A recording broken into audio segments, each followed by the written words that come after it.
Let's call this the battle of the basics. Some would argue that these are just branded plimsolls, but I would say that they offer a little bit more than plimsolls do. My Chuck Taylors are looking a little bit, let's say, rough. They've got little bits on here that have seen better days, and I've had these for a very long time. So I decided to try out a pair of Nike Blazers. I wanted to see how the Blazers perform and which one do I feel are better for lifting, Chuck Taylors or Blazers. Are you missing out on anything if you go for one over the other?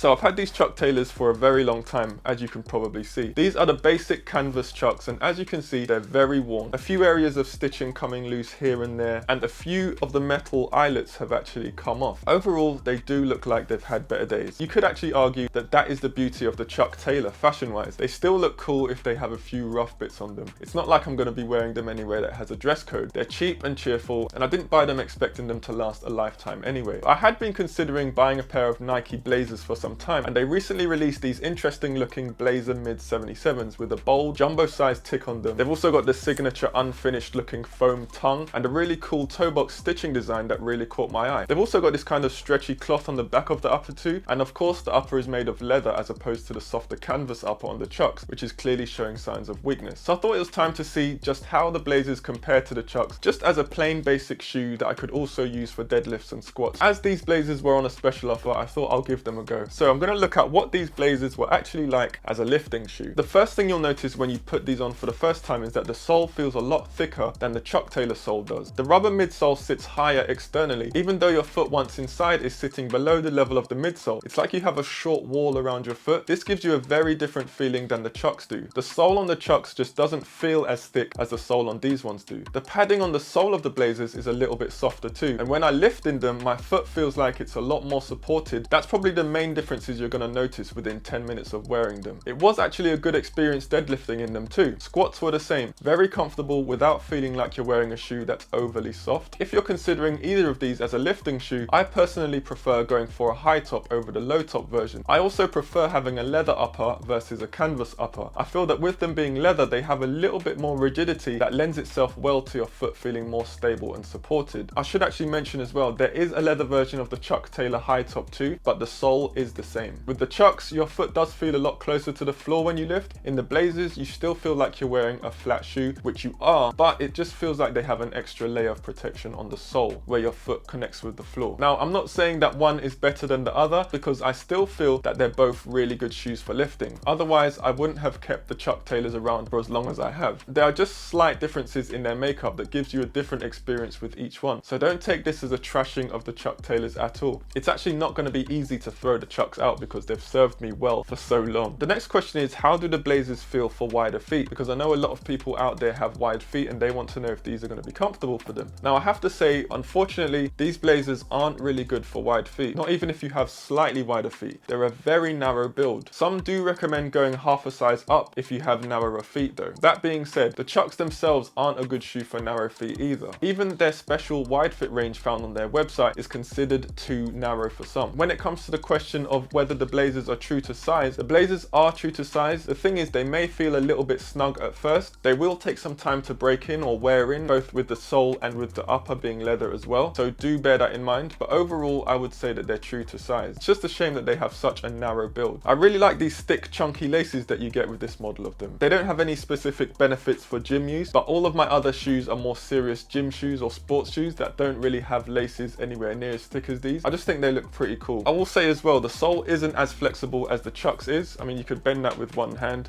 With this one, it's just not as flexible at all. And I actually prefer this with the shoe that I'm lifting with. This flexible, stretchy, elastic heel makes getting into them just that little bit easier. With the Chuck high tops, I have to unlace them a fair bit to get in and out of them, which can be a bit of a pain sometimes. This stretchy section is something different and it doesn't come with every model of the Blazer. That's probably one of the main reasons why I went for these. They've just got a few of the little quirks that you don't really see with the normal Blazers. I think that these are really deceptively comfortable shoes. They've just got more support than the Chucks do, and And this is the type of sole that the more you wear, it becomes more molded to your foot. So I'd say in a month's time, they'll feel even better than they do right now. I actually didn't expect them to feel so different to the Chucks. The Chucks just don't give you the same level of padding or comfort, and that's okay. Nobody, in my opinion, buys the Converse Chuck Taylors for comfort, but I just think the Blazers give you a little bit more of the other side. Are they good shoes for lifting? Most definitely, but the Chucks are still a good choice too. Just be aware of the differences rather than focusing too much on which one is better than the other. So which one do you prefer, Chucks or Blazers? Let me know in the comments below. So with that being said, thank you for watching, and I'll see you in the next one.